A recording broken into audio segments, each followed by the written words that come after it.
Oh.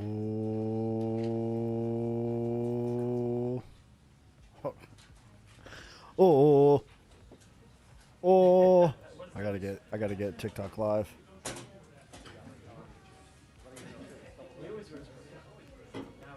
Oh. Audio check. 1 2 1 2. Audio check. All right, hold on. We're about to be live here. Oh, welcome back to the Matrix. Into the Matrix you are. The Matrix. How's it feel, Neo? And today we got ourselves a banger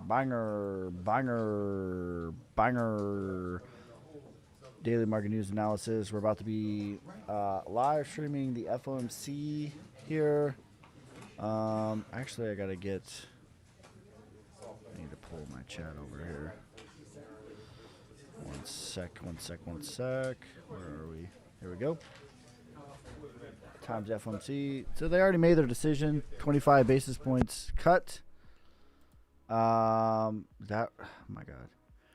They already made their decision. 25 basis points cut. That is pretty much what we expected since maybe Thanksgiving. They kind of flipped it back. And then, you know, the insiders, those who need to know, will always know before we know. But the price knows. So we're going to keep the, whatchamacallit on. We're going to keep the Bitcoin chart overlapped here. While this is going on. But I will say from a bigger time frame, things are looking really good. So let's put this up here. See how we're looking. Make sure you guys are spamming that like button, hitting the share, so other people can spam that like button. Oh no! Oh my God! So we'll keep the Bitcoin chart up here for a dramatic effect. Let's put this over here. But from a bigger time frame here, like quietly, Mamma Mia. What do we see? The Russell is at an all-time high. Mamma Mia. Like, I don't want to cause FOMO here, but this is the thing that we've been waiting for. This is what is different. What is different this time that has not taken place is the Russell has not went into price discovery yet. And we are flirting with it right now. Like, I want to see how is this going to close, for the day, for the week. But this is a new all-time high right now. And, last time around, here's how it worked in 2021. Gold topped. That was the first thing that happened. Right here, the Russell goes into a new all-time high. From here to here, it was a Bitcoin run. And then when we look at the total 3, like this was the rally right here. From the buying climax, let's show it. From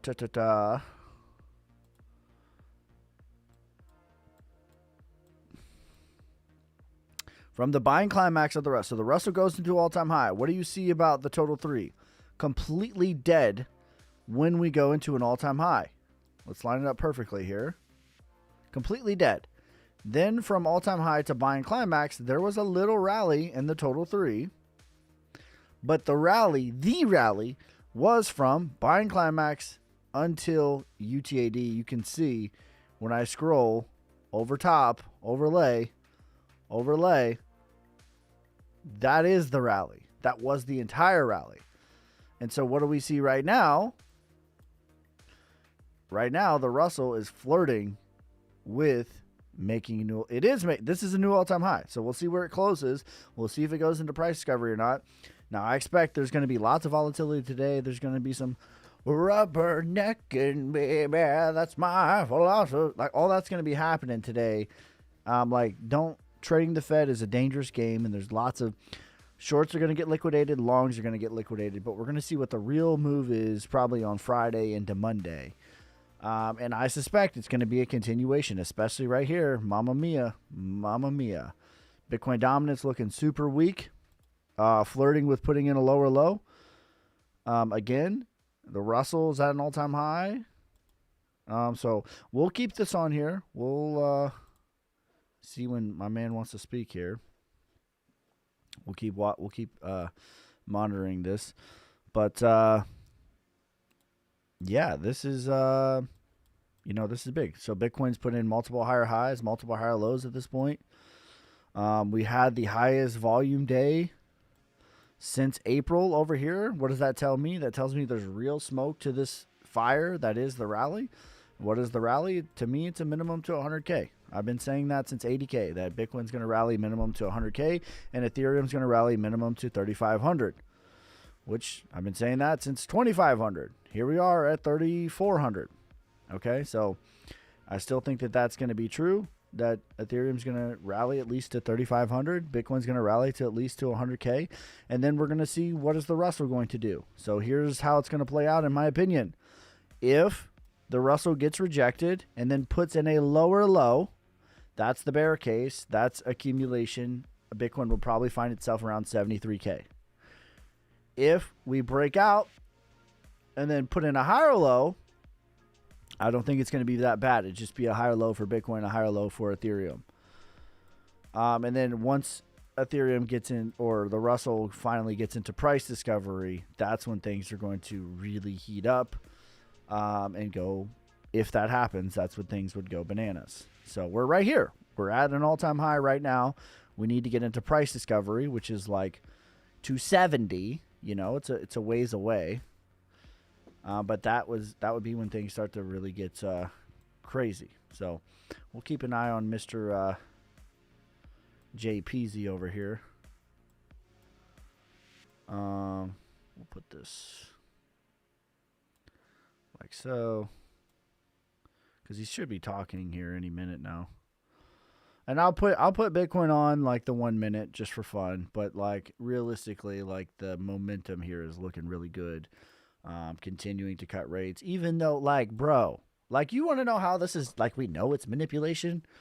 Like, what happened last time? We're not sure if we're all going to cut. Like, who said we're cutting in December? And then huge sell-off. And then they cut in December. Like, what is that? What happened? Oh, yeah. Vanguard launched an ETF.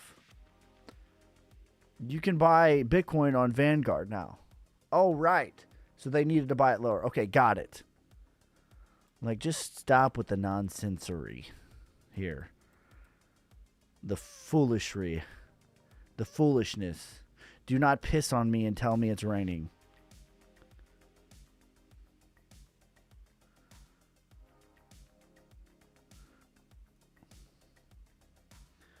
What's your prediction for MicroStrategy run up? I don't. Apex was playing games, 100%. Good morning, but ski. At work, headphones in. Let's get it, brother. Good to see you. Do you think will be positive things? 25 basis points. We're gonna get. Listen, whatever happens in the next hour is not the real move, whether it's up or down. It's just not. This is just the market maker doing the market maker things. And you can see, like, liquidated up, liquidated down. Boom, boom. Rubbernecking, baby. Like, that's how it's going to be for the next couple hours. And then we're going to start to get our real move, probably into Friday, into Monday, is going to be the actual trend of where we're going to go.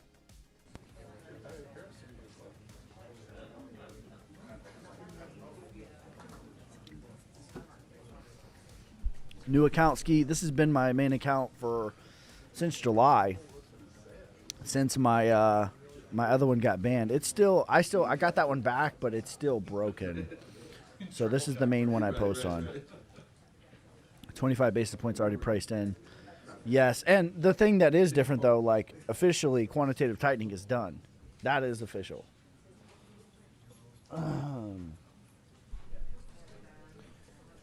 Any trade. I made some trades this morning. I was super cautious. I think we made like 4,000 today. But I did very, very low margin.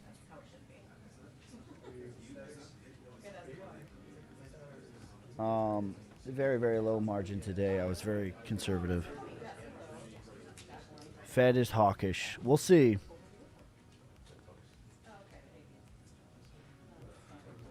We will see. What will be the stop loss on Bitcoin? Bro, I am not trading right now. Like, even my trade this morning, like I told my Telegram, like, I hope to be out 2 hours before the meeting starts because I don't want to be in a trade right now. This is hell right now. Like, there's a lot of money to be made, and there's a lot of money to be lost, and there's going to be a lot of rubbernecking. So I have no interest in trading right this second. I'll wait until the actual move takes place tomorrow. Everybody, we'll get started in about 5 minutes. If you could take a second just to check your electronic devices, make sure you silence your phones. Where's Alex been, brother? I think he's doing some work. I don't know. Cheryl will come out, make a brief opening statement, and then take questions. Michelle will call on those. Please raise your hand. We need to see how it plays out. Yeah. When you are called on, there will be a microphone on either side of the room. Please wait. So what time will we know what happens? Well, they've already cut 25 basis points, and now they're going to talk about it.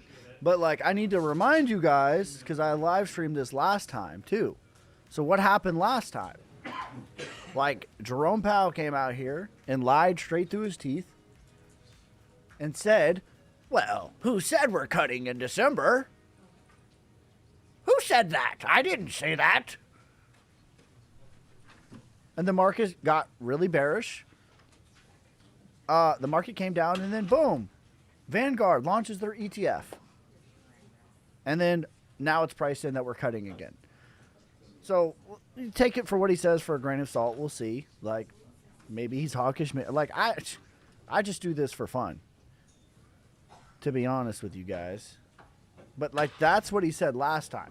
Who said that we're going to be cutting in December? No one said that. I didn't say that. That's what he said last time.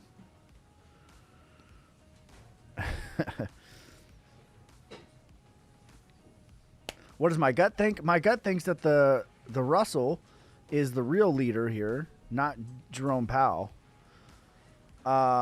Just put in a new all-time high. And that is the thing that's different this time, actually, that hasn't taken place yet. The Russell in 2021 and in 2017 was in price discovery. We have not gotten price discovery out of the Russell yet. It's at an all-time high. So if this goes into price discovery, like, you're going to see magic narratives show up when they need to show up. But, like, the whole point that I'm painting here is, like this is nonsensical trying to... Because, like, literally last time around, this fool sit here and told us that, who said we're cutting in December? Here they are cutting in December. And, like, why was he hawkish like that? Or why was he hawkish like that? Because Vanguard launched their ETF. That's why. And they needed lower Bitcoin prices. That's why. That's what really happened. When we look at Bitcoin, we had the highest volume day for over a year. Since 2024, the highest volume day ever was 2 weeks ago. I'll show you. 2 minutes. Here it is. Look at this. Look at this volume candle that came up here when Bitcoin came down to 80K. What happened on that day? Oh, right. The ETFs were launched. So, like, do as they... I don't know. Do as they do, not as they say. But, yeah, that's the highest volume that we've had since over here in 2024.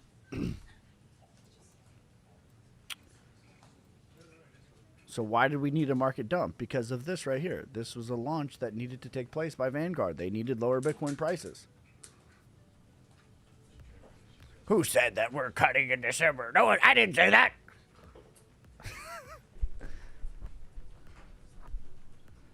Calvin Hill keeps following me.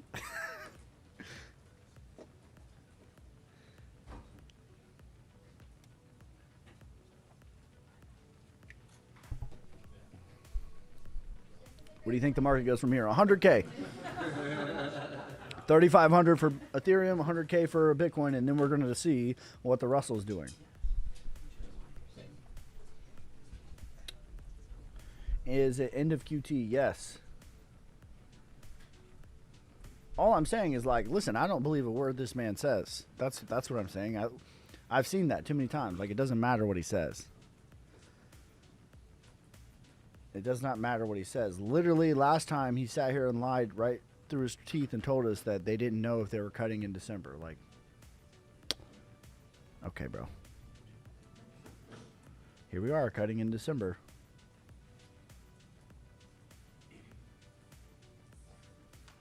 Here we are, cutting in December. So, all I'm saying is I've seen this movie before.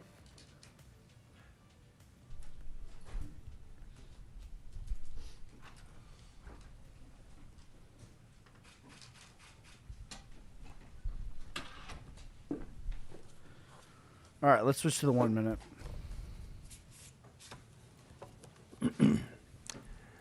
Good afternoon. My colleagues and I remain squarely focused on achieving our dual mandate goals of maximum employment and stable prices for the benefit of the American people. Although important federal government data for the past couple of months have yet to be released, available public and private sector data suggests that the outlook for employment and inflation has not changed as much since our meeting in October. Conditions in the labor market appear to be gradually cooling, and inflation remains somewhat elevated. In support of our goals, in light of the balance of risks to employment and inflation, Orlando, I lost today 20K on the Federal Monday. Open Market Committee decided made to lower 29 our on policy Tuesday. interest rate I only made by a 4 quarter today. percentage point.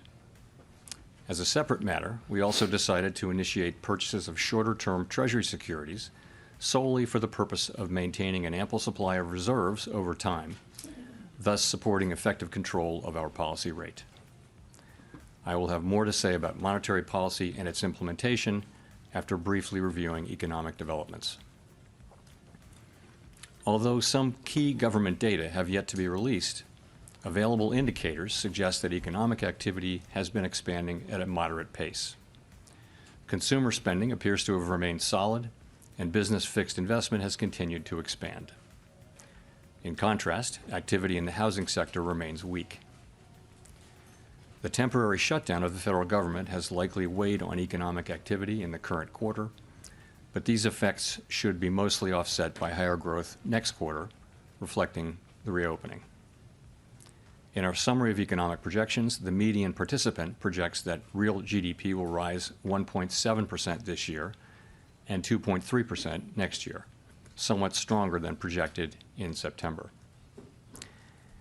In the labor market, although official employment data for October and November are delayed, available evidence suggests that both layoffs and hiring remain low, and that both households' perceptions of job availability and firms' perceptions of hiring difficulty continue to decline. The official report on the labor market for September, the most recent release, showed that the unemployment rate continued to edge up, reaching 4.4%, and that job gains had slowed significantly since earlier in the year. A good part of the slowing likely reflects a decline in the growth of the labor force due to lower immigration and labor force participation, though labor demand has clearly softened as well. In this less dynamic and somewhat softer labor market, the downside risks to employment appear to have risen in recent months. In our SEP, the median projection of the unemployment rate is 4.5% at the end of this year and edges down thereafter. Inflation has eased significantly from its highs in mid-2022, but remains somewhat elevated relative to our 2% longer-run goal. Very little data on inflation have been released since our meeting in October.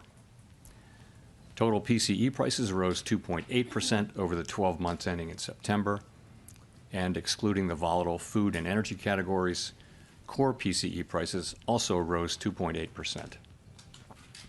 These readings are higher than earlier in the year as inflation for goods has picked up, reflecting the effects of tariffs. In contrast, disinflation appears to be continuing for services. Near-term measures of inflation expectations have declined from their peaks earlier in the year, as reflected in both market and survey-based measures. Most measures of longer-term expectations remain consistent with our 2% inflation goal. The median projection in the SEP for total PCE inflation is 2.9% this year and 2.4% next year, a bit lower than the median projection in September. Thereafter, the median falls to 2%. Our monetary policy actions are guided by our dual mandate to promote maximum employment and stable prices for the American people. At today's meeting, the committee decided to lower the target range for the federal funds rate by a quarter percentage point to 3.5 to 3.75%. In the near term, risks to inflation are tilted to the upside and risks to employment to the downside, a challenging situation. There is no risk-free path for policy as we navigate this tension between our employment and inflation goals. A reasonable base case is that the effects of tariffs on inflation will be relatively short-lived, effectively a one-time shift in the price level. Our obligation is to make sure that a one-time increase in the price level does not become an ongoing inflation problem. But with downside risks to employment having risen in recent months, the balance of risks has shifted. Our framework calls for us to take a balanced approach in promoting both sides of our dual mandate. Accordingly, we judged it appropriate at this meeting to lower our policy rate by a quarter percentage point. With today's decision, we have lowered our policy rate 0.75 of a percentage point over our last 3 meetings. This further normalization of our policy stance should help stabilize the labor market while allowing inflation to resume its downward trend toward 2% once the effects of tariffs have passed through. The adjustments to our policy stance since September bring it within a range of plausible estimates of neutral and leave us well positioned to determine the extent and timing of additional adjustments to our policy rate based on the incoming data, the evolving outlook, and the balance of risks. In our summary of economic projections, FOMC participants wrote down their individual assessments of an appropriate path of the federal funds rate under what each participant judges to be the most likely scenario for the economy. The median participant projects that the appropriate level of the federal funds rate will be 3.4% at the end of 2026 and 3.1% at the end of 2027, unchanged from September. As is always the case, these individual forecasts are subject to uncertainty and they're not a committee plan or decision. Monetary policy is not on a preset course, and we will make our decisions on a meeting-by-meeting basis. Let me turn now to issues related to the implementation of monetary policy, with the reminder that these issues are separate from and have no implications for the stance of monetary policy. In light of the continued tightening in money market interest rates relative to our administered rates and other indicators of reserve market conditions, the committee judged that reserve balances have declined to ample levels. Accordingly, at today's meeting, the committee decided to initiate purchases of shorter-term Treasury securities, mainly Treasury bills, for the sole purpose of maintaining an ample supply of reserves over time. Such increases in our securities holdings ensure that the federal funds rate remains within its target range and are necessary because the growth of the economy leads to rising demand over time for our liabilities, including currency and reserves. As detailed in a statement released today by the Federal Reserve Bank of New York, reserve management purchases will amount to $40 billion in the first month and may remain elevated for a few months to alleviate expected near-term pressures in money markets. Thereafter, we expect the size of reserve management purchases to decline, though the actual pace will depend on market conditions. In our implementation framework, an ample supply of reserves means that the federal funds rate and other short-term interest rates are primarily controlled by the setting of our administered rates, rather than day-to-day discretionary interventions in money markets. In this regime, standing repurchase agreement, or repo operations, are a critical tool to ensure that the federal funds rate remains within its target range, even on days of elevated pressures in money markets. Consistent with this view, the committee eliminated the aggregate limit on standing repo operations. These operations are intended to support monetary policy implementation and smooth market functioning and should be used when economically sensible. To conclude, the Fed has been assigned 2 goals for monetary policy: maximum employment and stable prices. Yes, We remain committed to supporting maximum employment, bringing our inflation sustainably down to our 2% goal, and keeping longer-term inflation expectations well anchored. Our success in delivering on these goals matters to all Americans. We understand that our actions affect communities, families, and businesses across the country. Everything we do is in service to our public mission. At the Fed, we will do everything we can to achieve our maximum employment and price stability goals. Thank you, and I look forward to your questions. Howard. Thank you. Howard Schneider with Reuters. Just first turning to the statement, just to be clear, we're on the same page here. The insertion of the phrase, considering the extent and timing of additional adjustments, does that indicate that the Fed is now on hold until there's some clearer signal from inflation or jobs or the evolution of the economy along the baseline outlook? So, yes, the adjustments since September bring our policy within a broad range of estimates of neutral. And as we noted in our statement today, we are well positioned to determine the extent and timing of additional adjustments based on the incoming data, the evolving outlook, and the balance of risks. That new language points out that we'll carefully evaluate that incoming data. And also, I would note that having reduced our policy rate by 75 basis points since September and 175 basis points since last September, the Fed funds rate is now within a broad range of estimates of its neutral value, and we are well positioned to wait to see how the economy evolves. And if I could follow up on the outlook there, it seems like with the additional GDP growth coupled with easing inflation and a fairly steady unemployment rate, this seems like a pretty optimistic outlook for next year. What's given rise to that? Is this an early bet on AI? Is there some sense of improving productivity out there? What's driving that?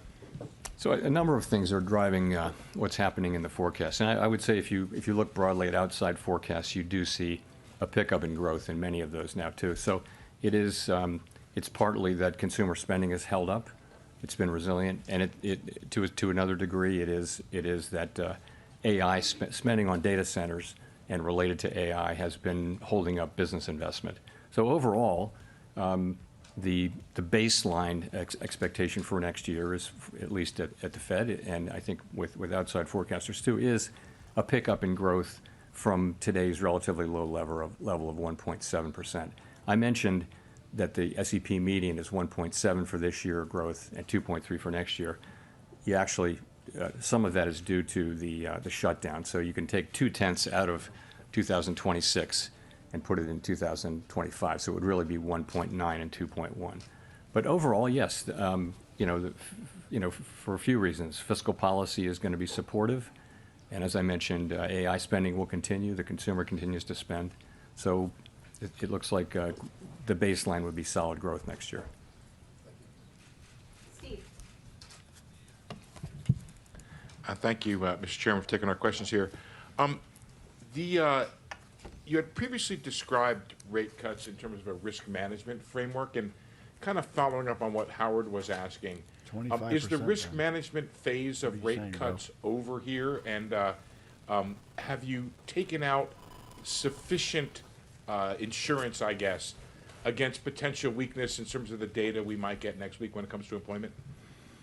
So we're going to get a great deal of data between now and the January meeting, and I'm sure we'll talk more about that. And that will, the data that we get are going to factor into our thinking.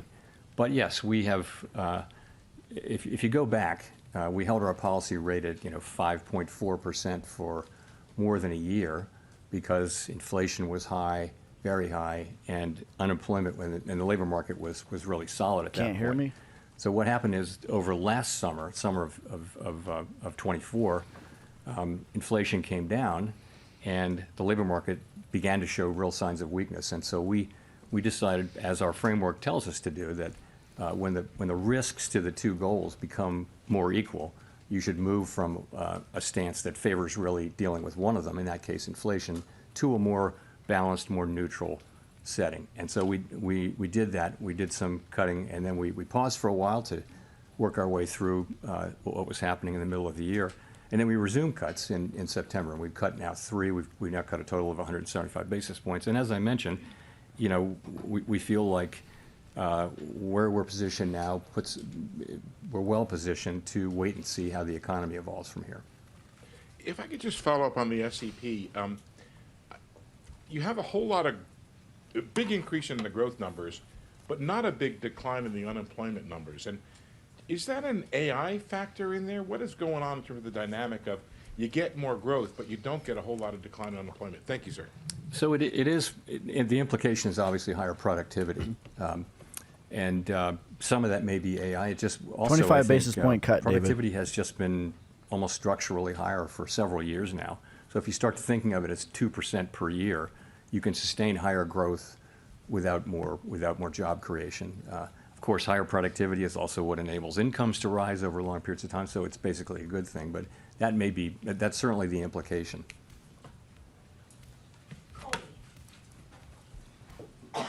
Thank you. Colby Smith with the New York Times. Today's decision was clearly very divided. It wasn't just the 2 official dissents against a cut, but there were also soft dissents from 4 others. And I'm just wondering if this reluctance from several people to support recent reductions suggests that there is a much higher bar for cuts in the near term. And what exactly does the committee need to see if things are well positioned right now to support a January reduction? Sure. So let me just say, as I mentioned, and as I've mentioned here before, the situation is that our 2 goals are a bit in tension, right? So interestingly, everyone around the table at the FOMC agrees that inflation is too high and that we want it to come down, and agrees that the labor market has softened and that there's further risk. Everyone agrees on that. Where the difference is how do you weight those risks, and what does your forecast look like, and where do you, ultimately where do you think the bigger risk is, and it's very unusual to have persistent tension between the 2 parts of the mandate, and when you do, this is what you see, and I think it's actually what you would expect to see, and we do see it. Meanwhile, the discussions we have are as good as any we've had in my 14 years at the Fed. They're very thoughtful, respectful, and you just have people who have strong views, and we come together and we reach a place where we can make a decision. We made a decision today. We had 9 out of 12 supported it, so fairly broad support. But it's not like the normal situation where everyone agrees on the direction and what to do. It's more spread out, and I think that's only inherent in the situation. In terms of what it would take, we all have an outlook in terms of what's going to come, but I think ultimately, having cut 75 and the effects of the 75 basis points will only begin to be coming in. As I've said before a couple times, we're well positioned to wait to see how the economy evolves. We'll just have to see. And we will get, as you know, quite a bit of data. I should mention on the data, as long as I'm talking about it, that we're going to need to be careful in assessing, particularly the household survey data. There are very technical reasons about the way data are collected in some of these measures, both in inflation and in labor, in the labor market, so that the data may be distorted and not just sort of more volatile but distorted, and that's really because data was not collected in October and half of November. So we're going to get data, but we're going to have to look at it carefully and with a somewhat skeptical eye by the time of the January meeting. Notwithstanding that, we will have a lot of the December data by the time of the January meeting. So we expect to see a lot more, but I'm just saying that what we get for example, CPI or for the household survey, we're gonna look at that really carefully and understand that it may be distorted by very technical factors. And just one more question on dissents. I mean, you talk about it in a very positive way, just given the complicated nature of the situation we're in economically. But is there any point in which those dissents become counterproductive, either to the Fed's communication and the messaging around the policy path forward? I don't feel that we're at that point at all. I don't. I would say, again, these are good, thoughtful, respectful discussions. And you hear people say, and you hear many outside analysts say the same thing. I could make a case for either side. I mean, I could make that case. It's a close call. We have to make decisions, and we always hope that the data will give us a clear read. But in this situation, you have competing. If you look through the SEP, you'll see that a very large number of participants 25 agree basis points. that risks are to the upside for unemployment and to the upside for inflation. So what do? You've got one tool. You can't do two things at once. So at what pace do you move?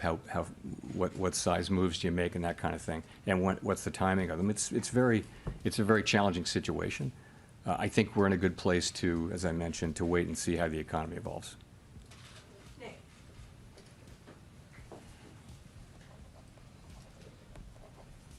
Nick Timmeros of the Wall Street Journal. Chair Powell, there's been some discussion recently of the 1990s. In the 1990s, the committee did two discrete sequences of 3 quarter-point cuts, one in 1995-96 and one in 1998. And after both of those, the next move in rates was up, not down. With policy now closer to neutral, is it a foregone conclusion that the next move in rates is down, or should we think of policy risks as genuinely two-sided from here? So I don't think that a rate hike is anybody's base case at this point, and I'm not hearing that. What you see is some people feel we should stop here and that we're at the right place and just wait. Some people feel like we should cut once or more this year and next year. But when people are writing down their estimates of policy of where it should go, it is either holding here or cutting a little or cutting more than a little. So I don't see the base case as involving that. So of course, a data set of 2, now 3, is not a big data set. But you are right about those 2 3-cut times in the 90s. If I could follow up, the unemployment rate has been rising very gradually for the better part of 2 years, and indeed the statement today no longer describes the unemployment rate as remaining low. What gives you confidence it won't continue rising in 2026, especially when housing and other rate-sensitive sectors still appear to be feeling restrictive policy from the, notwithstanding the 150 basis points in cuts prior to today? So I think the idea is that with now having cut 75 basis points more now, and having policy, I'd call it in a broad range of plausible estimates of neutral, that will be a place which will enable the labor market to stabilize or to only tick up 1 or 2 more tenths, but we won't see, any kind of a sharper downturn, which we haven't seen any evidence of at all. At the same time, policy is still in a place where it's not accommodative, and we feel like we have made progress this year in non-tariff related inflation, and as tariffs come through, as they flow through, that'll show through next year. But as I said, we're well placed to wait and see how that turns out. That is our expectation, but we're going to start to see the data, and it'll tell us whether we were right or not. Claire.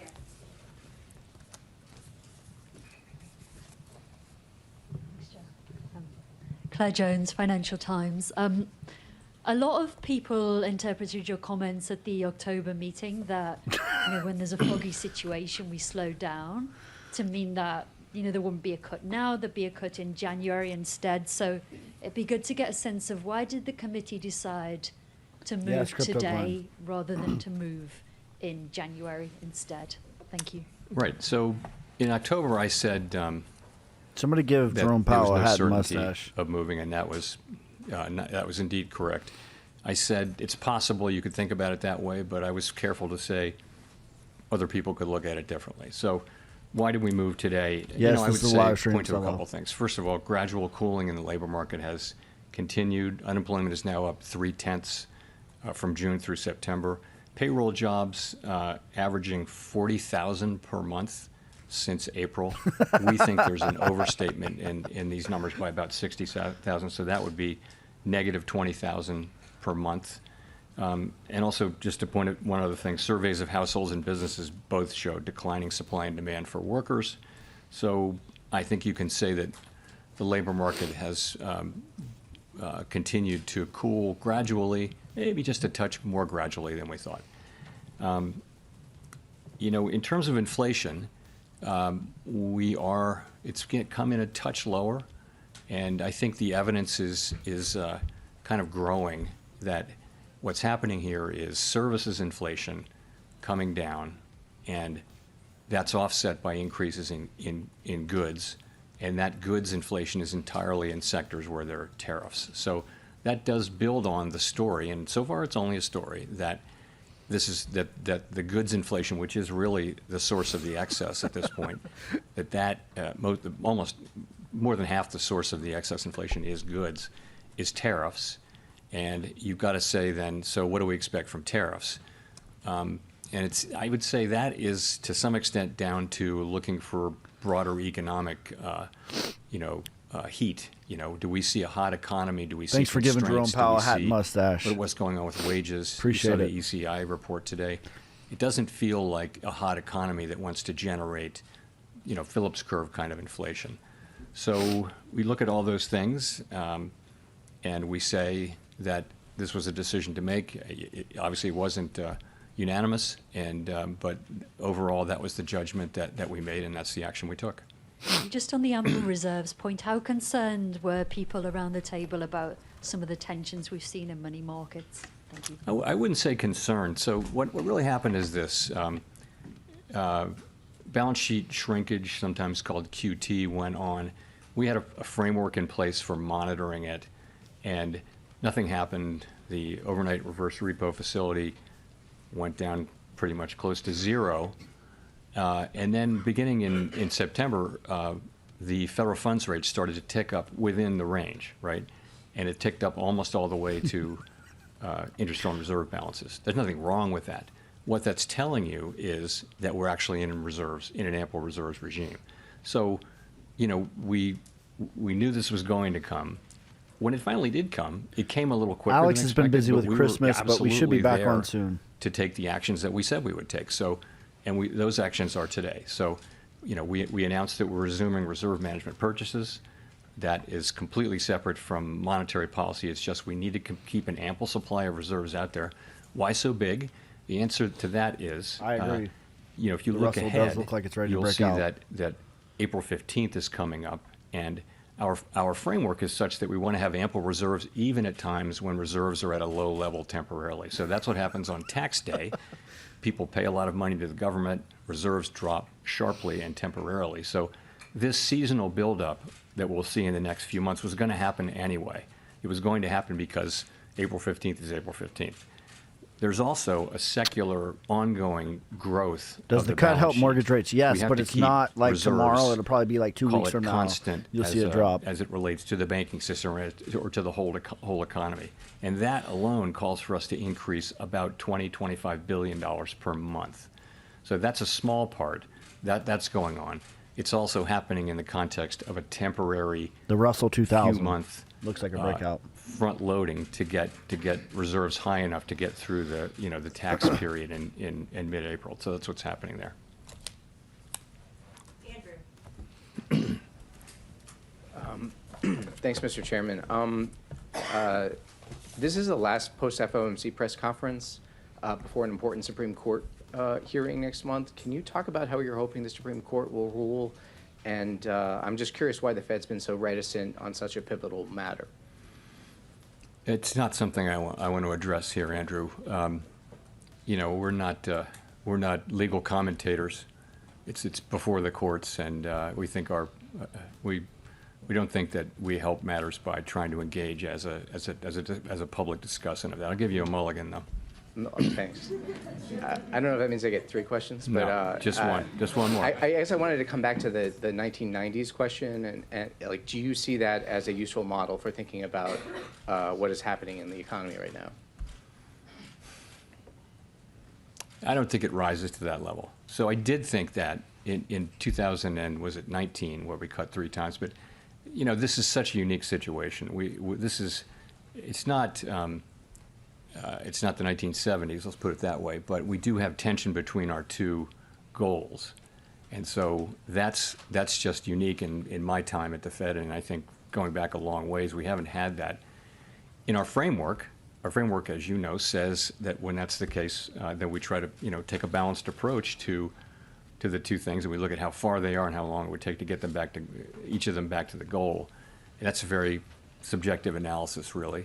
But it just tells you you've got to, and I think ultimately what it says is when they're broadly equally threatened or equally at risk, you should be kind of neutral. 25 basis 'Cause if point you're, cut. If you're either Amar. accommodative or tight, you're favoring one or the other goal. And so we've been sort of moving in the direction for the of money neutral. gun. Now we're in the range of neutral. We're in the high end of the range of neutral, I would say.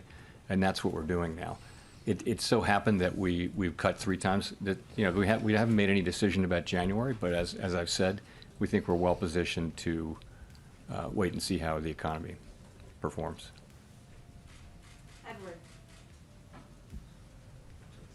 Thanks, Mr. Chairman. Edward Lawrence with Fox Business. I wanted to ask you, the inflation expectations has come down in your SEP report. Do you see the tariff price increases as passing through in the next 3 months? Is it a 6-month process that we're looking for that to end? And then because of that, is jobs the threat to the economy? So with tariff inflation, there's the announcement of a tariff, and then they start to take effect, and then it takes some months. Goods may have to be shipped from other parts of it may take, quite a while for an individual tariff to take its full effect.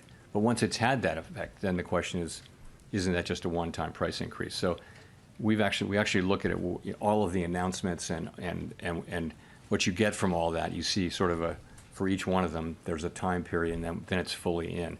So if there are no new tariff announcements, and we don't know that, but let's assume there are no major new tariff announcements, inflation from goods should peak in the first quarter or so, right, or roughly. We haven't been able to predict this with any precision. No one is. But call it the first quarter or so of next year should be the peak. And from here, it shouldn't be big. It should be a couple tenths or even less than that. We don't really have precision on this. And after that, again, if there are no new tariffs that are being announced that will take 9 months to get fully in, and 9 months is also an estimate, then you should start to see that coming down in the back half of next year. And I wanted to see if I could address sort of the elephant in the room. The president's been talking openly about a new Fed chairman. Does that hinder your current job right now or change your thinking at all? No. No mulligans for it. Michael McKee from Bloomberg Radio and Television. 10-year rates are 50 basis points higher than when you started cutting back in September of 2024, and the yield curve basically has been steepening. Why do you think that continuing to cut now, especially in the absence of data, is going to bring down the yield on the thing that will move the economy the most? So we're looking at the real economy and focusing on that. And you've got when the long bonds move around, you've got to look at why they're moving around. If you look at inflation compensation, it's very that's one part of it is inflation compensation break-evens, and they're at very comfortable levels. They're at levels consistent once you get out past the very short term now. Break-evens are at at quite levels that are quite consistent with 2% inflation over time. So there's nothing happening with rates going up out there that suggests concern about inflation in the long term or anything like that. I mean, I look at these things pretty regularly. Same thing with surveys. Surveys are all saying that the public understands our commitment to 2% and expects us to get back there. So why are rates going up? It has to be something else. It must be an expectation of higher growth or something like that. And that's a lot of what's been going on. I mean, you saw a big move, toward the end of last year, which was not to do with us. It was to do with other developments. Well, you just mentioned that the public is expecting you to get back to 2%, and Americans overwhelmingly are citing high prices, inflation as their number one concern. Can you explain to them why you're prioritizing the labor market, which seems relatively stable to most people, instead of their number one concern, inflation? So we, as you know, we have a network of contacts in the U.S. economy, which is really unmatched if you go through the 12 reserve banks. So we hear loud and clear how people are experiencing really costs. It's really high costs. And a lot of that is not the current rate of inflation. A lot of that is just embedded higher cost due to higher inflation in 2022 and 23. So that's what's going on. And so the best thing we can do is restore inflation to its 2% goal, and our policy is intended to do that, but also have a strong economy where real wages are going up, where people are getting jobs and earning money, and we're going to need to have some years where real compensation is higher, it's positive, significantly positive, so nominal wages are higher than inflation, for people to start feeling good about the affordability issue. And, so we're working hard on that. We're trying to keep inflation under control, but also support the labor market and strong wages so that people are earning enough money and feeling economically healthy again. Victoria. Hi, Victoria Guida with Politico.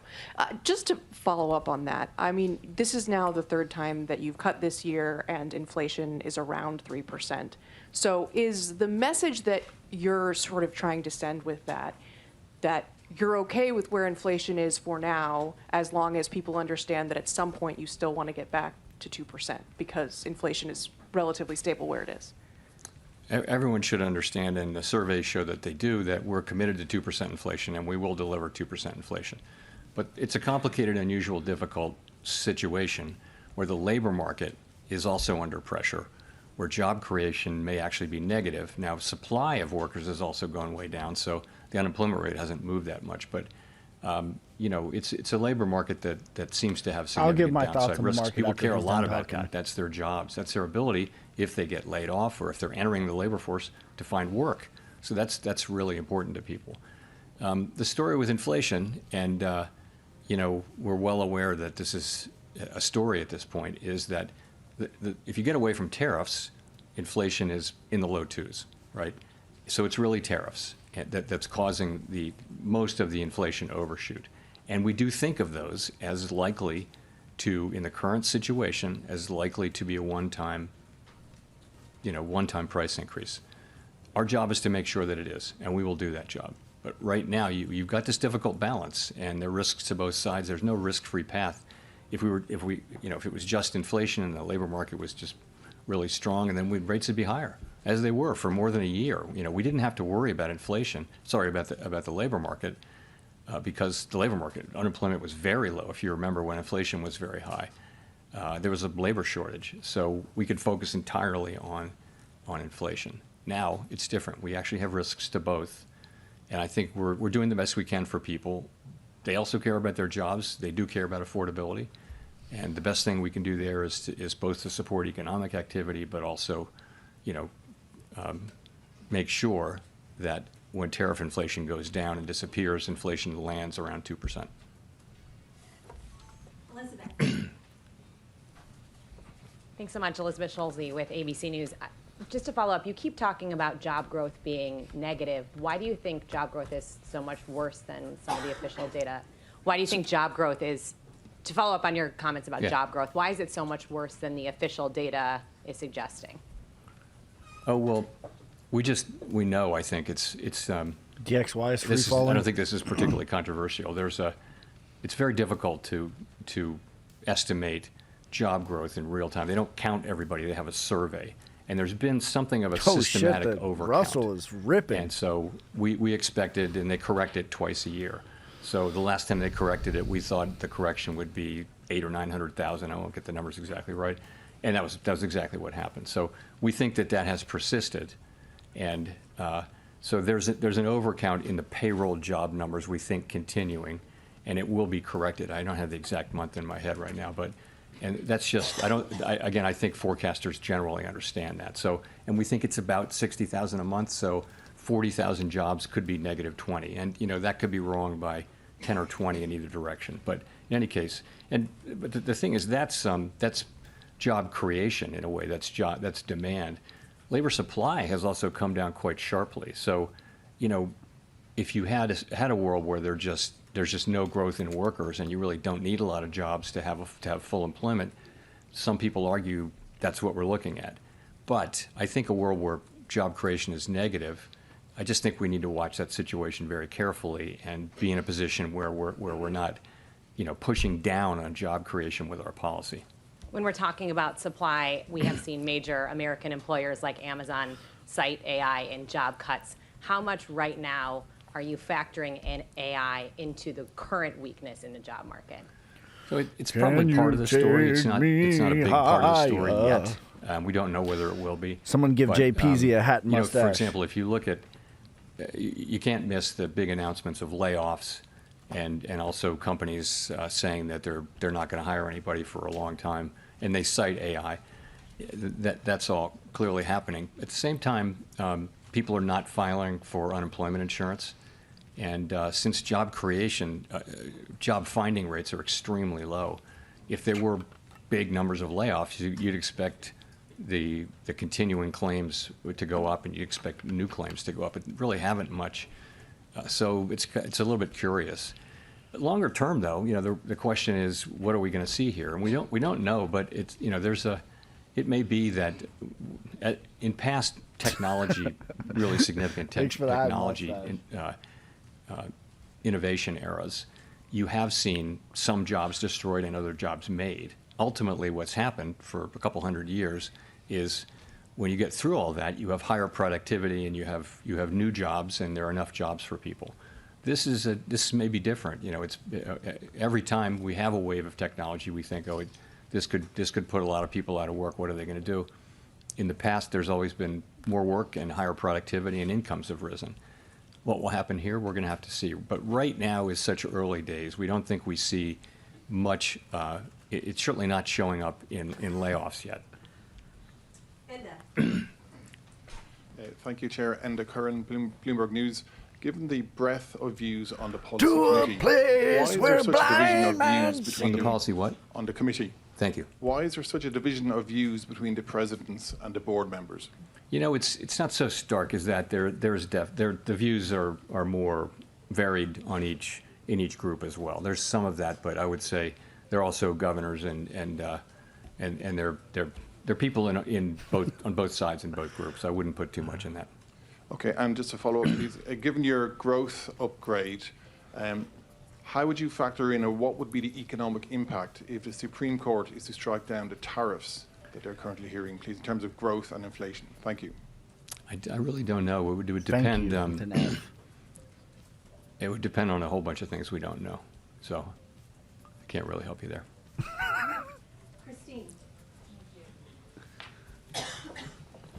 Thank you, Chair Powell. Christine Romans, NBC News. I wanted to ask you about how the higher income households are really driving spending right now. They're backed by home equity and stock market wealth, but lower income consumers are really struggling with the accumulation of 5 years now of rising prices. It's price levels, not really the inflation rate, holding some of these families back. How sustainable is this so-called K-shaped economy, and what are the Fed's thoughts on whether that's a risk going forward?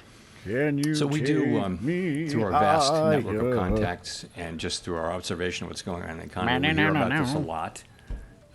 If you listen to the earnings reports for consumer-facing companies that tend to deal with low and moderate income people, they'll all say that we're seeing people, tightening their belts, changing products that they buy, buying less, and that sort of thing. And so it's clearly a thing. Brian. It's also clearly a thing that asset values, housing values, and Thanks for the securities values are high, and they tend to be owned by people more at the higher end of the income and wealth. So as how sustainable it is, I don't know. Most of the consumption does happen by people who have more means.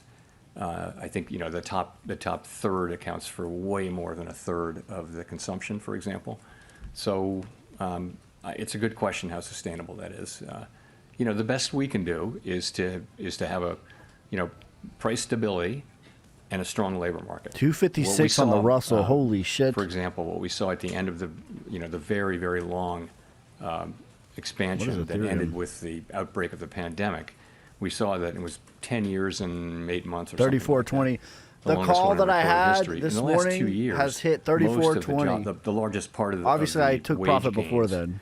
We're going to people in the bottom quartile, the bottom part of the low and moderate income. So, having a strong labor market for a long period of time is really, really good from a social standpoint. It's helping people at the lower income levels, and that's what we all want to get back to. But we got to have price stability, and we got to have full employment, maximum employment. And just quickly, you mentioned the housing market remains kind of weak. With these rate cuts that we've seen, is there a chance we're going to see more affordability in the housing market so more people can maybe enjoy that part of wealth creation. I mean, the average age or median age of a first-time home buyer is now 40 years old. That's the highest on record. Yeah, so the housing market faces some really significant challenges. Bitcoin And, dominance looks really, really weak. I don't know that, We'll talk about the market a after he's done 25 basis talking. point decline in the federal you guys funds know. rate We'll is do going like to a make full live much of a stream after difference for this. people. Housing supply is low. Many people have very, very low rate mortgages from the pandemic period, and they kept refinancing and caught the really low. So it's made it expensive for them to move, and we're a ways away from that changing. Also, we haven't built enough housing in the country for a long time, and so a lot of estimates suggest that we just need more housing of different kinds. So housing is going to be a problem, and really the tools to address it are we can raise and lower interest rates, but we don't really have the tools to address a secular housing shortage, a structural housing shortage. Chris. Damn, silver's at 61. Thanks, That's Chris Rugaber, insane. Associated Press. You mentioned on inflation, services inflation being low, goods inflation looking like maybe it'll peak. We had the wages report you mentioned today showing moderating wage growth. Where are the inflation risks? It looks like inflation is cooling in your view. At the same time, you have potentially negative hiring. Why not?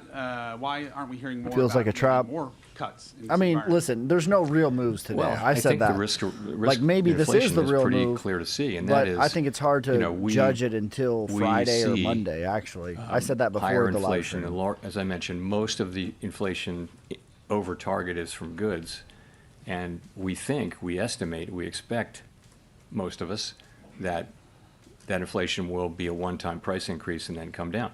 We just came off an experience where inflation turned out to be much more persistent than anyone had expected. Is that going to happen now?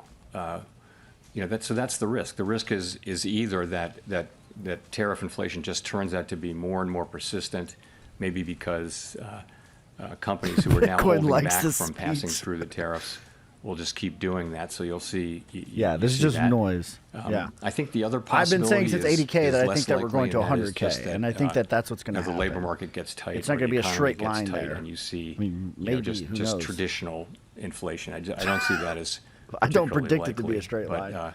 So I think again, all across the committee, people see the picture pretty similarly, but see the risks quite differently. And some people do see the inflation risk, and I wouldn't dismiss that case. I don't dismiss that case, but you've got to make an assessment, and this is the assessment we made. Hi, Chair Powell. Neil Irwin with Axios. So this has come up a couple of times today, but to be clear, do you believe that we're experiencing a positive productivity shock, whether from AI or policy factors or whatever? And how much is that driving the higher GDP projection in the SEP? So yeah, I mean, I never thought I would see a time when we had 5-6 years of 2% productivity growth.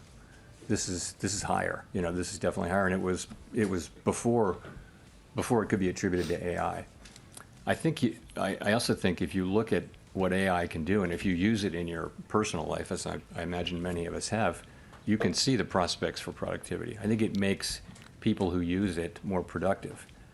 It may make other people have to find other jobs, though. So it could have productivity implications while also having social and labor market implications that we don't have the tools to deal with. Justin, yes, I think we are seeing. JP's we're asked definitely seeing higher productivity. ChatGPT, should we cut or not? To be saying it's generative AI, but I don't know. The pandemic may have induced people to do more automation and do more things with computers to replace people, and that raises productivity. Output per hour. Does that imply a higher neutral rate, and therefore the policy might be a little easier than it seems? All things equal, yes, but all things aren't equal. There are many things pushing in different directions on where the neutral rate would be. But yes, that argument does come up. Matt Egan. Oh my God. Thanks, Chair Powell. Matt Egan with CNN. After today, you only have 3 more meetings at the helm of the Fed. Since becoming Fed chair, you've seen multiple trade wars, the pandemic, COVID reopening, period of high inflation. I know your term's not up as chair until May, but I'm wondering if you've given any thought to what you want your legacy to be. My legacy. My thought is that I really want to turn this job over to whoever replaces me with the economy in really good shape. That's what I want to do. I want inflation to be under control, coming back down to 2%, and I want the labor market to be strong. That's what I want. And all of my efforts are to get to that place. They have been all along, but ultimately, that's what I'm. And it's I don't have time to think about bigger things. I hope many years ahead to worry about that, but there's enough to do. Relatedly, have you given any more thought, and can you tell us any more about your plans on whether or not you plan to stay on the Fed Board of Governors even after your term as chair expires? Again, I'm focused on my remaining time as chair. I haven't got anything new on that. Are we still live on YouTube? Go to Mark for the last question. Chairman, Mark Hamrick with Bankrate. Even while many price yeah, that's because Vanguard bought their deductions Bitcoin in at the federal 80K, funds so he rate doesn't need to means bring that it down. savings rates, or yields, to be more precise, have peaked, while key borrowing rates remain elevated. And that's, as we've discussed here, as many Americans struggle with liquidity or emergency savings challenges. Is that just collateral damage or an unintended consequence because your tools are limited in addressing individual or household liquidity constraints, insufficient money in the bank? I don't know. I wouldn't agree that that's collateral damage of our. I mean, over time we do what we do in order to create price stability and maximum employment, and those things are hugely valuable to all the people we serve. When we raise rates to bring inflation down, that does work by slowing the economy, but we've moved back our policy back down to where it's certainly not strongly restrictive at this point. I think it's sort of in the range of neutral. So that's what we're trying to do, and I would want people to understand that. I think what people are feeling is the effect of higher prices. There was a global wave. Sort of every large economy in the world, every large open economy, market-based economy in the world had a wave of inflation that looked an awful lot like ours. We actually came through better than any other country, substantially better. We had higher growth, we had better labor market, and this is really due to the American economy. We have an extraordinary economy, and people are innovative, they work hard, and so all of us who work in economics jobs are really fortunate to have the U.S. economy. So, thank you very much. All right. All right.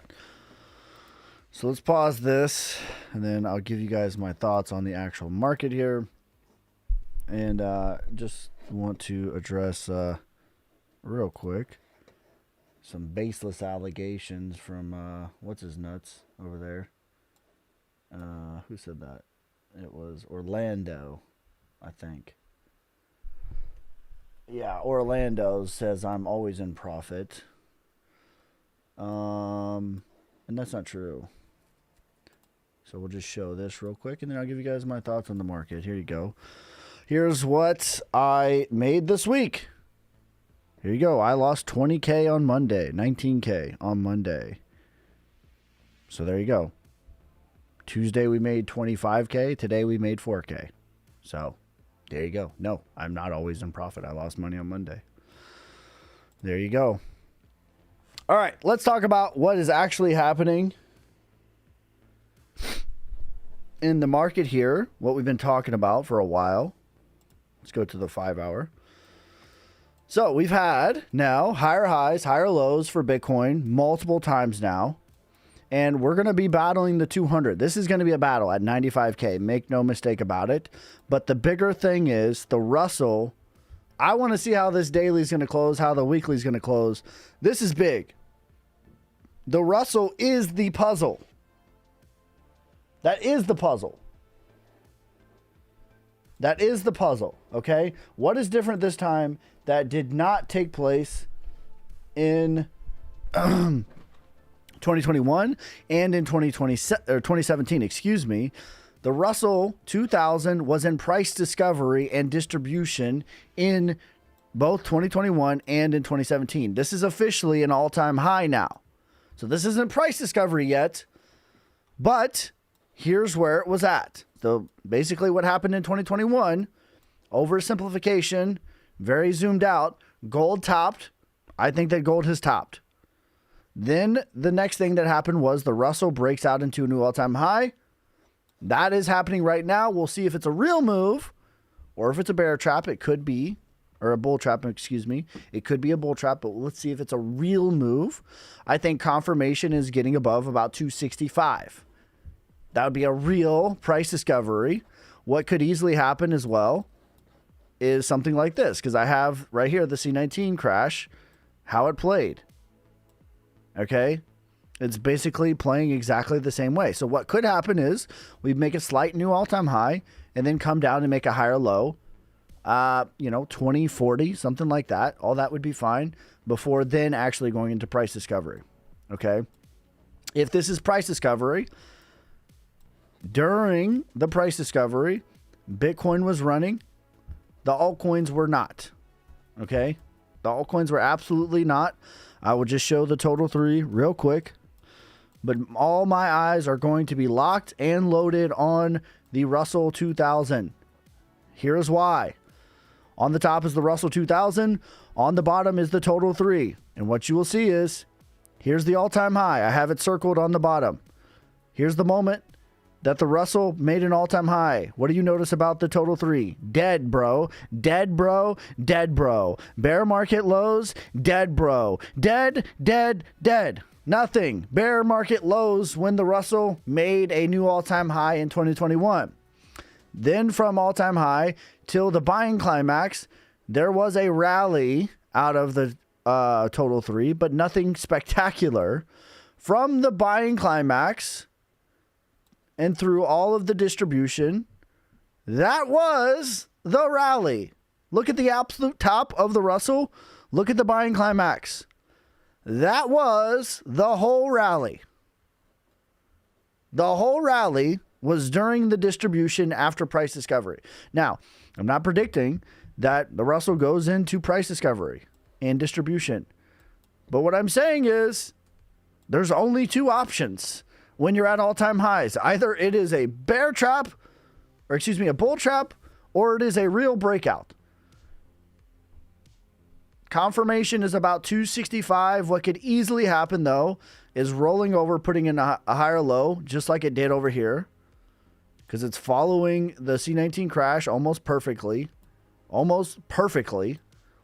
This is the C19. This is a fractal from the C19.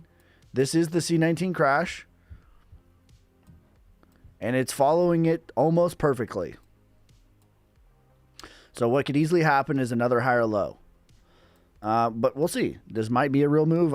I'm not going to base it off of today or the next hour or any of that. All of the moves that happened in the last hour, they're not real. They might be the real move, but you never count on the Fed. These aren't real moves. Like, it's a lot of shake and bake, So we'll see what the actual structural move is on Friday into Monday. And what I anticipate is Bitcoin is going to rally, have a Santa Claus rally into 100K. And then we'll see, like, if the Russell breaks out into price discovery, I think it's going to be a bear trap, and it's going to look like this. It's going to be one of the most epic bear traps in history, and it'll look something like this. If the Russell breaks into price discovery, if the Russell gets rejected, I think it will look like this, and the rally will conclude itself around 100K, 107K, and then roll over to about 70K. So to me, the whole entire puzzle comes down to what the Russell is going to do.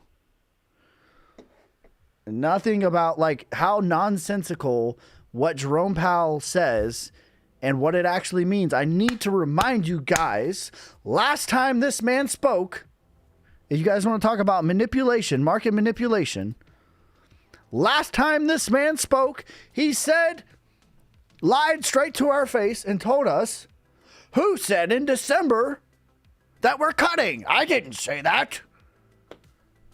The market crashes, and then what happened? Record volume, the highest volume Bitcoin has had for over 13 months. What happened on that day? Oh, right. Vanguard launches their ETF. The most conservative crypto company in the world, or not crypto company, the most conservative company towards crypto in the entire world launches their Bitcoin ETF. So what happened? They needed to buy Bitcoin lower. Like, that's what actually happened last time. He sat there and lied to our face. Who said we're cutting in December? I didn't say that. Here we are, cutting in December. After Vanguard bought up their Bitcoin, after they launched their Bitcoin ETF. Like, do as they do, not as they say. So listen, I don't care what Jerome Powell says, one way or the other. I really don't. Because I don't believe what they say. Because that was a bold-faced lie, what they had last time. Because it was really Vanguard needed to buy Bitcoin lower. That was what really happened. That's what real deal happened. Vanguard bought Bitcoin right here. You can see the highest volume that we've had in over 13 months. That's what really happened.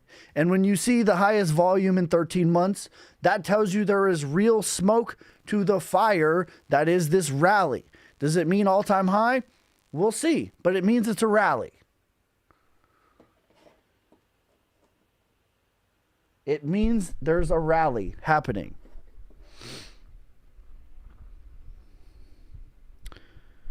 ICP is a solid play in my opinion. The rally is on. The rally is on. The rally has been on since 80K when Vanguard had 13-month high of volume because they bought Bitcoin real right here. So that's what really happened. Like, for real, actually. Like, I'm not going to water it down and sugarcoat it and like tell you sweet nothings. What really happened is they came on here and was hawkish in November or October, whenever the last Fed meeting was, and they said, who said we're cutting in December, bro? Who said that?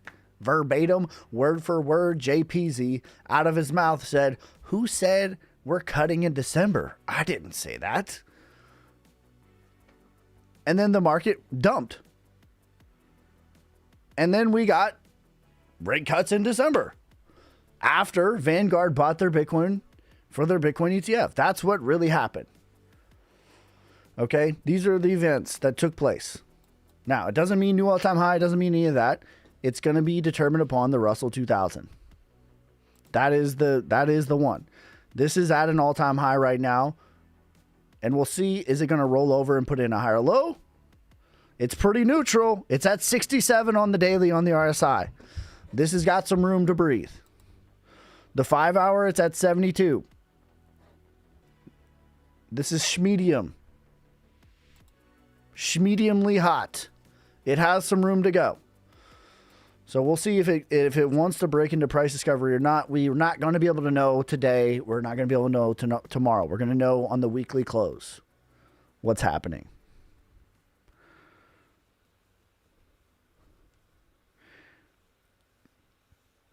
Is 80K wick a spring in Wyckoff? It could be. SM26, it could be. We need to see what's going to happen. Like, where is the end of the rally going to go? But yes, you could classify it as a spring just like the C19 crash was a spring. If the Russell gets rejected and we roll over and we put in a new low, that would be called the selling climax. And so, okay, let's talk about Wyckoff. There's two scenarios to play. It's early in Wyckoff, so it's like it's harder to read truthfully. But here it is. Okay. So this scenario right here is if the Russell gets rejected, rolls over, and puts in a new low. This is what it's going to look like. The 80K wick, in my opinion, would then be the selling climax of Wyckoff. Then we would get like a secondary test right here, which would technically be lower. And then we would have less volume. So that would be a bearish divergence. So we'd have less volume down here, but the price goes lower. That's a that's a bullish divergence. And then we might even get a spring. So that's one Wyckoff setup for Bitcoin. if, to me, this is if the Russell gets rejected, rolls over, it puts in a new low. That's how it's going to look. All right. And then this is if the Russell breaks out into price discovery, then yes, this is the spring right here. I don't know the answer right this second, truthfully, honestly. But that's the two scenarios in my opinion. We'll see. Time will tell.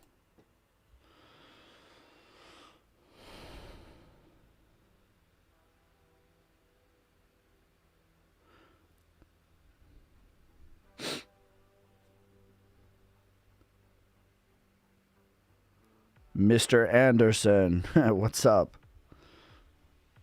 Says we're cooked. Who's we, bro? Who's we? Why when Russell does good, how does it affect crypto? I almost had a stroke reading that, and it wasn't because of the way you typed it out.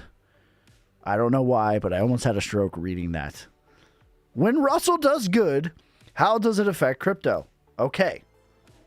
So we'll talk about 2021. I just showed it, but both in 2017 and in 2021, the Russell first went into price discovery.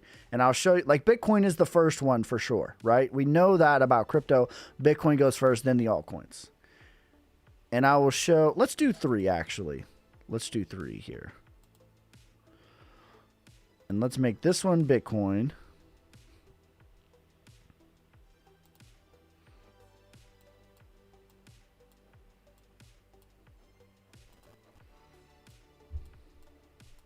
We'll make the bottom one the Russell.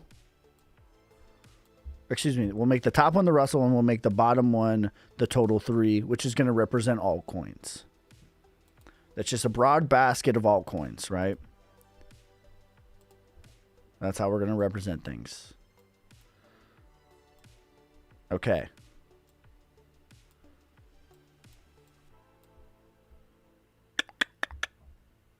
I need to put another one of these here. Copy. Paste. Okay. So we're going to put this on the exact date that the Russell breaks out in 2021 into a new all-time high. So the top is going to be the Russell. I got to fix it. How does it interact? This is a great question. How does it interact positively with crypto? So let's talk about it. Okay. On the top is the Russell 2000 in 2021. I have it circled right here.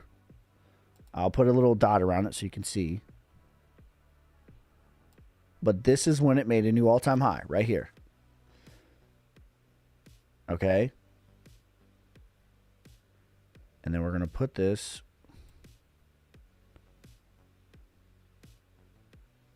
right there. And then we're going to put that right there on the buying climax. We're going to zoom this over right here. We're going to zoom this over. Right, so this is the same date. This first circle is the same date. Everybody tracking. So this is the moment when the Russell broke into a new all-time high in 2021. Okay? When you see, so Bitcoin was at an all-time high basically, which it is. But the total 3 was dead. Like bear market lows, dead. Nothing. Bear market lows for the total 3. From the all-time high until the buying climax, Bitcoin was basically done. It got to 62K. That was the whole rally for Bitcoin. You can see, so I'm scrolling from the all-time high till the buying climax, which is right here. I have it pointed at it right there. Okay. So from the all-time high till the buying climax, Bitcoin was basically already done. It got to 62K. Okay. Now, from the all-time high till the buying climax, there was a rally out of the total 3. It was rallying. But then look. The distribution, aka just the rounded top, you don't need to be a Wyckoff nerd like me to know what I'm talking about here. the distribution of the Russell, just the rounded top, that was the whole run from buying climax to the UTAD. The absolute top was the absolute top the same day for the total 3. The same day, bro. Look how they're scrolling together on the same dates. Do you see that? The absolute top of the Russell was the absolute top of the total 3. Not only is it an important piece, not only is it like a piece of the puzzle, it is the puzzle. The Russell is the puzzle. You solve the Russell, you solve the altcoins.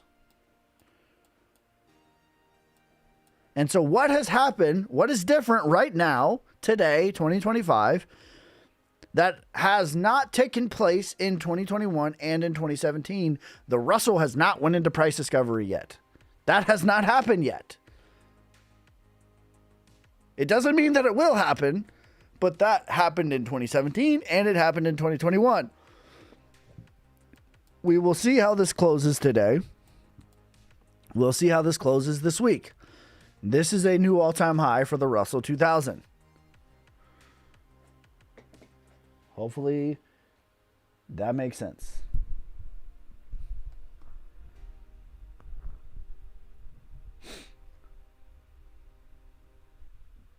One year from now, alt season. No. It won't take 1 year. It takes price discovery, distribution. That's it. Price discovery would be confirmed at 265, in my opinion. We are 10 away from that. Distribution would happen right after price discovery.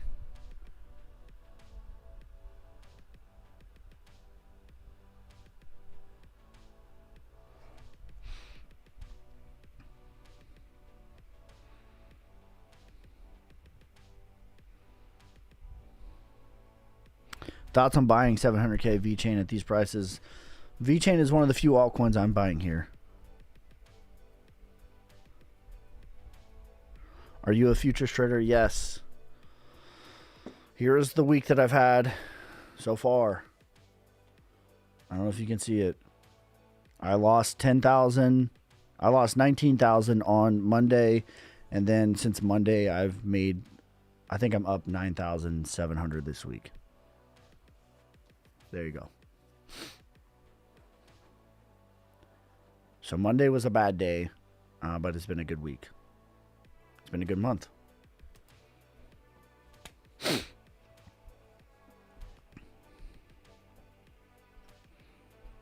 $20K or 20x.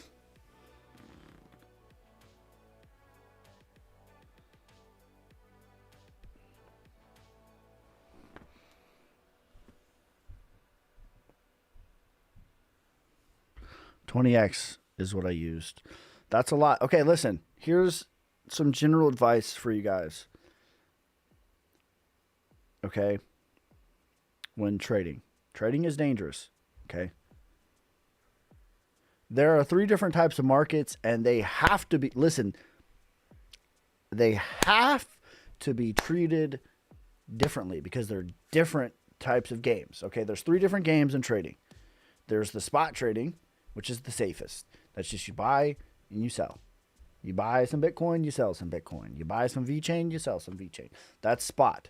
If you're just buying it on the exchanges, that's spot. That's the safest way because even if you're wrong, you can just buy a little more. You're not going to get liquidated. Okay? That's the spot game. That's the safest game. Then there's the swing game. You might be in a trade for a day, a week, a month, 2 months. It's more risky. That's swing to me is 3 to 5x leverage. And then there's the scalping game, which is 10 to 20x leverage. The biggest mistake I see people make is they treat swing trading like scalping, or they treat scalping like swing trading. Meaning they will use 20x leverage on a swing trade, and you can't do that. scalping is like you need to be in and out of the trade within 24 hours. That's a scalp. And you have to be watching it. You shouldn't leave your desk if you're trading. So the biggest mistake I see is like they're 3 entirely different games and they have to be treated completely different. They're not the same game. It's a different game entirely. It's like the big 3 and the WNBA and the NBA. They're all basketball, but they're entirely different games.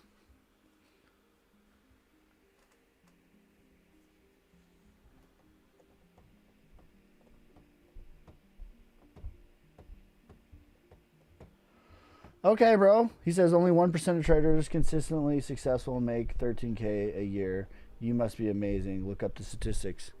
That's fine. You said that I'm always in profit, and I was disputing that myth. I said, nope, I lost 19K on Monday.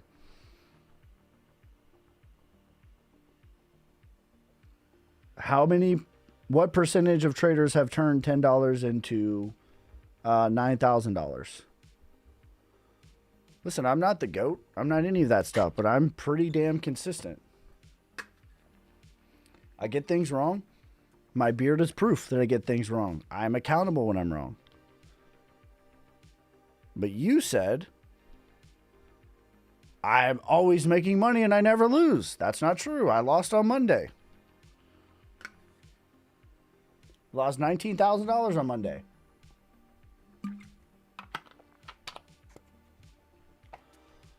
Not true.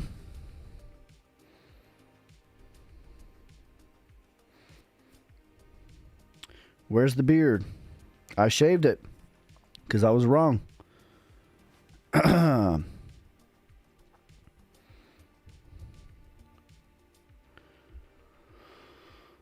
much capital is on 20x?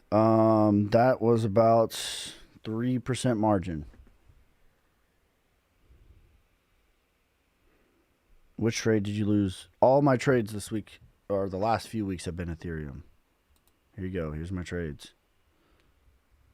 They're all been Ethereum.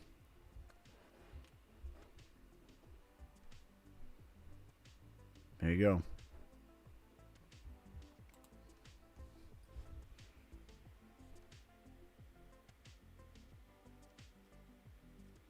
%99 of people actually lose it all. I agree. That is the truth. I don't advocate people trade. I advocate people buy spot and hold. Because like in order to be successful at trading, you have to first master yourself. And you have to master the emotional warfare that is trading. That is crypto. Most people are not emotionally equipped to be able to trade. That's the truth. And so, like, to me, that's step 1, 2, and 3 is, like, get a journal. Figure out why the hell your mom calling you a dipshit bothered you when you were 7. Figure that out. Figure out your PTSD in Iraq. Figure out your wife cheating on you, why that bothered you. You got to deal with all that shit. All that, you got to deal with all that. Most people, either you have to be a complete sociopath and just have no emotions, or you have to be very healed and emotionally intelligent, because this is a very emotional game. Money is emotions. Money is how we measure energy. And it's super, like the volatility of just crypto and like how you feel when prices go up 10% and how we get that like little boost. Like we just I felt it. Right? I felt it when Jerome Powell was talking.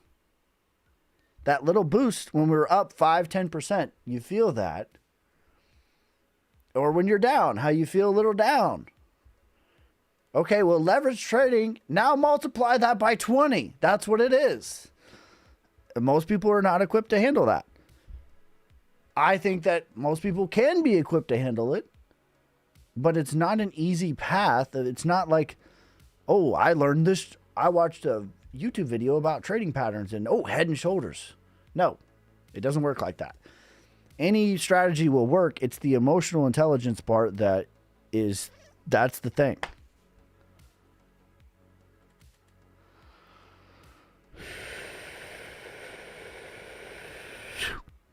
So there you go. I think that anybody can be successful, but I'm not going to sit here and kid you and be like, oh, buy my course and, learn all my strategies and you too can do it in 3 weeks. No, it's a lot of emotional, deep work. It's a lot of journaling. It's a lot of self-reflection. It's a lot of discipline. It's a lot of consistency. I think that anyone is capable of that. I think that anyone can do that. But I think only the 1% do. And the question is, are you the 1% savage?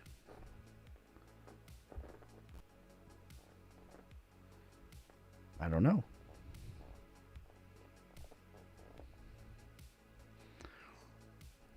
I don't know.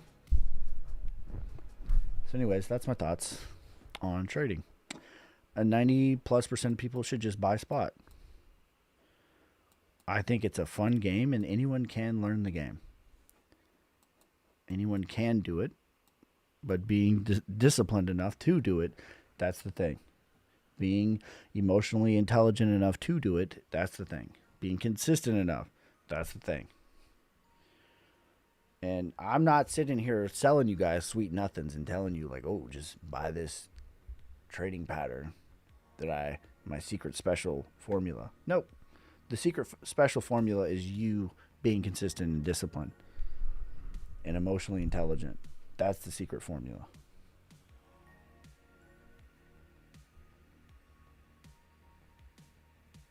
Says, remember, brother, March, we have another lunar eclipse. Oh, shit.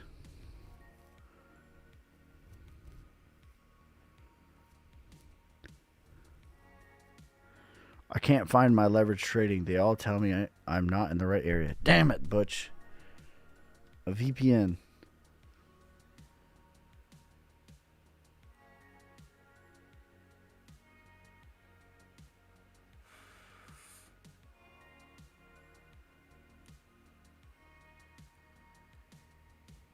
Said the 1% don't sell courses on YouTube, bro. Neither do I. I just said I'm not selling you a course on YouTube and telling you a secret indicator. Do you not listen to a word I say? Come on, bro. I don't have a course. I have videos that I upload every single day and I give my thoughts. What's the best site for leverage trading? BitUnex. Ski, where are you from, bro? I was born in Texas. I grew up in Ohio. I also lived in Florida. I graduated high school in Florida. I guess I claim Ohio. Most of the time I spent was in Ohio. I currently live in Tennessee. Yeah, BitUnex is the best one. You don't need a VPN for that. There's a link in my bio if you want to use it.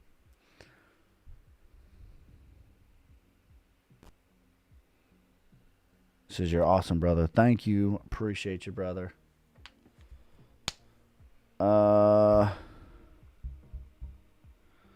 Will you advise trading strong pair or new list pair?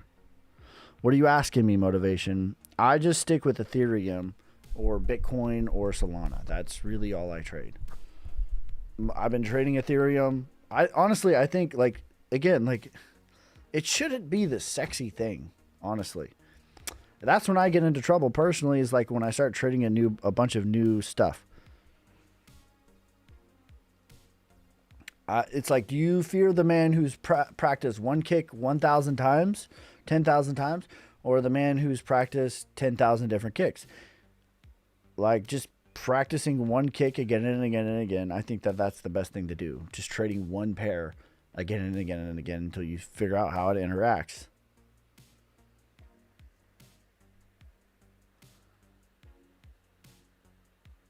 Some areas are rough. Yeah. I grew up in southern Ohio, same area. My wife's from Dayton. Best value right now. I agree. Solnic V-Chain. BitUnex or BTCC? BitUnex. I love Tennessee. I love Tennessee too. My farm is in Kentucky. Good news on that. We're getting some progress. I will have my second tax return because I was in the Army. So in order to get a loan, you had to have 2 tax returns. So we're building a house out on the farm. So this upcoming tax season, I'll have 2 tax returns and I'll be able to get a loan. So to build my house. So once my house is there, then 50% of all my profits is going to be buying Solnic. Right now it's 20%. Brother, are you sponsored by VeChain? I'm not sponsored by VeChain, but I'd love to be. I'd love to be. I did a couple videos for Stargate and VFriends, which are like products of VeChain, but it wasn't actually VeChain.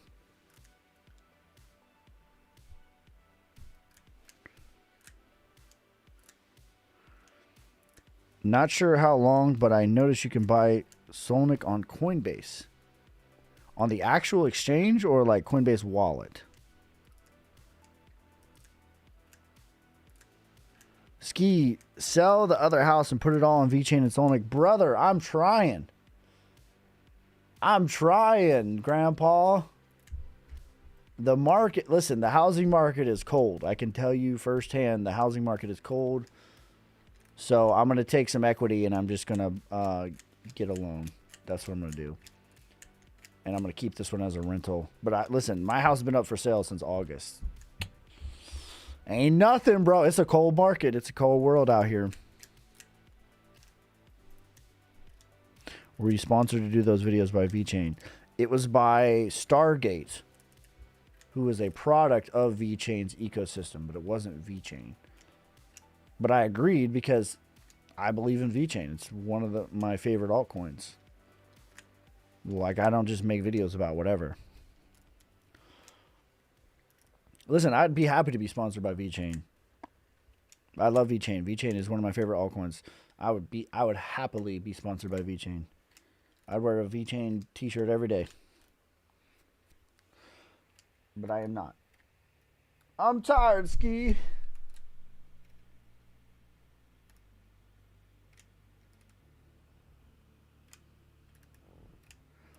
Says, hey, Ski, look at ETH Bitcoin and try not to get excited. Okay, let's do that. I didn't mean to do that. All right, I'm going to try my hardest.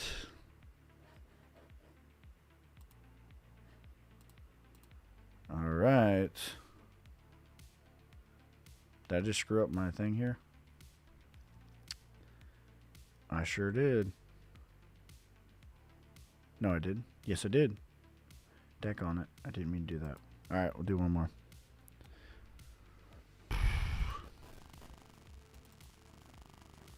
All right.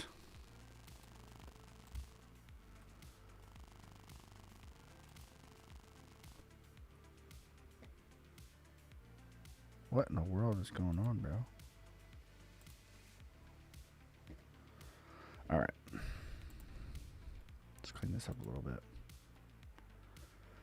All right, let's change this to Bitcoin. See what he's talking about here. Okay, I mean, let's zoom out.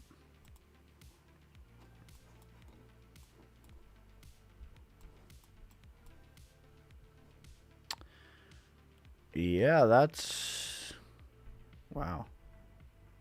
19 through 20. That's pure accumulation over here. Distribution in 2022, 2021. Markdown. Perhaps your buying climax right here. This looks pretty good. I will agree. Now, we got some work. This is the 3-day. We're battling with the 200 on the 3-day. Or on top of it on the daily, though. This looks, I agree with you. This does look good. And this is 2017. We had the same sort of thing here. All right, brother, I'm with you. What do we got? What do we got? Do we got the same structure here? Let's make it same.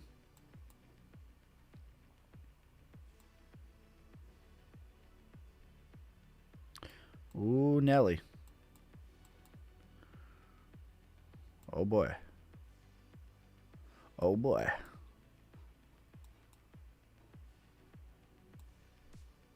Oh boy. Oh boy. Oh boy now.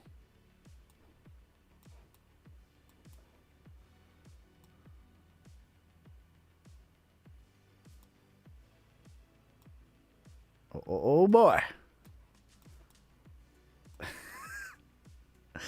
That looks pretty good.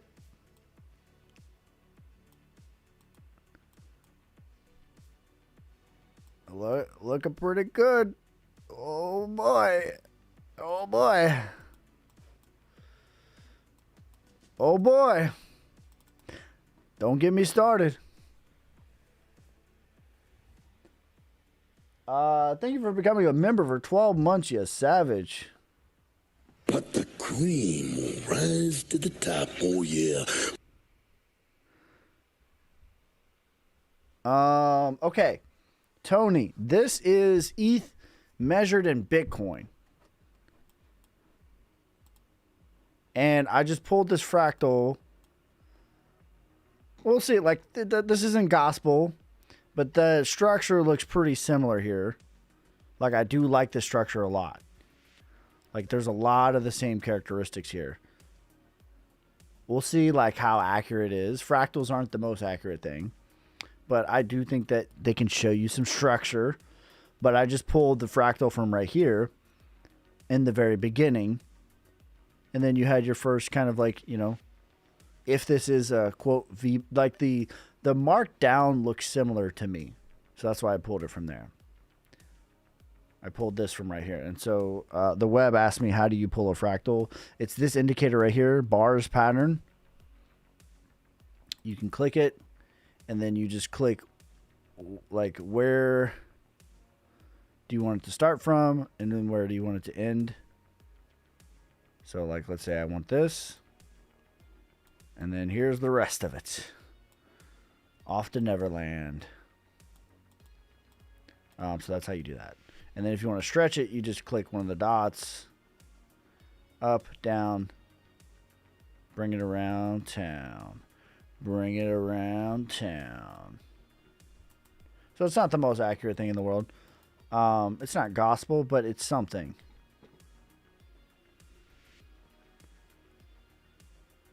I'm not going to like make my investment thesis off of this, but this does look good.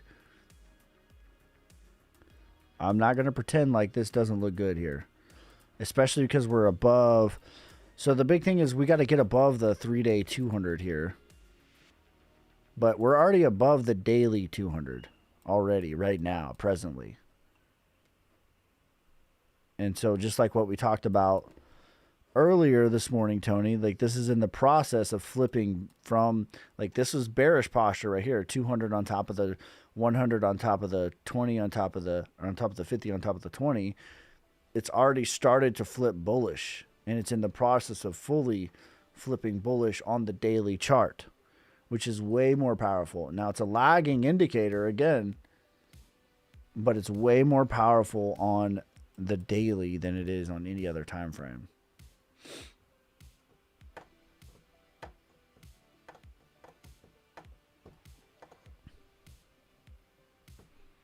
They're going to make us work for 100K Bitcoin. It's going to be a battle to get above 95K. That's for sure.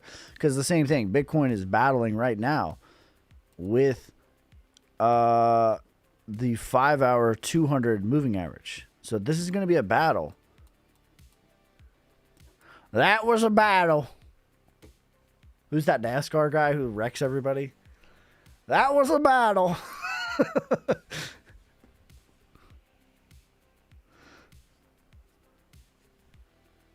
We were battling.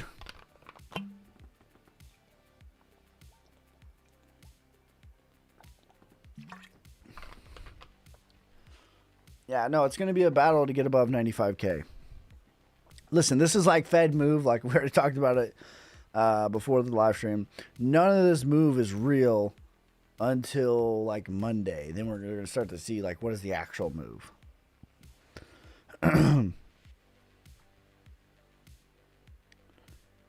You know what I'm saying? This is all noise today. This is all market maker behavior. But he was pretty dovish.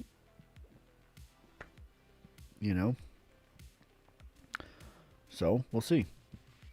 We got to get above the 200, though.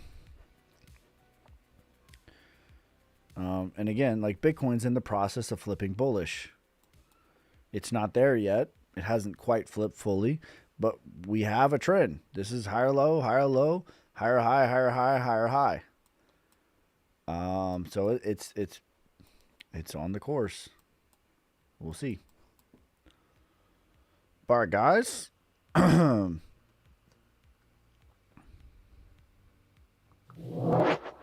gonna be it for this time. I'll be live in the Telegram tomorrow. I'll be doing some trading tomorrow, cautiously. Probably around 9 o'clock ish, 8:30 Central Time. We'll do that live stream in the Telegram tomorrow. And then I'll be live 4:30 tomorrow p.m. Central Time will be the normal live stream. I'll have my videos out. But that is going to be it for this time. I appreciate each and every one of you guys. Make sure you guys like, subscribe, follow me on TikTok. Yeah, my beard comes in quick. This is what, like 2 weeks, 3 weeks? I think this is 2 weeks. 2.5 weeks? I don't know. Something. But that's going to be it for this time. What? Gifting suspended. Oh. Okay. I see. I guess the TikTok suspended gifts. I didn't know. Anyways. Let me appeal this real quick. My live did not contain content mentioned noticed. They're probably saying because I was streaming political stuff. I don't know. Whatever. Doesn't matter. But that's going to be it for this time. I appreciate each and every one of you guys. Make sure you guys like, subscribe, follow me everywhere. You guys already see what TikTok's doing. Make sure you follow me everywhere. I'll be live 4:30 p.m. Central Time tomorrow. Peace, love, prosperity. God first, God bless.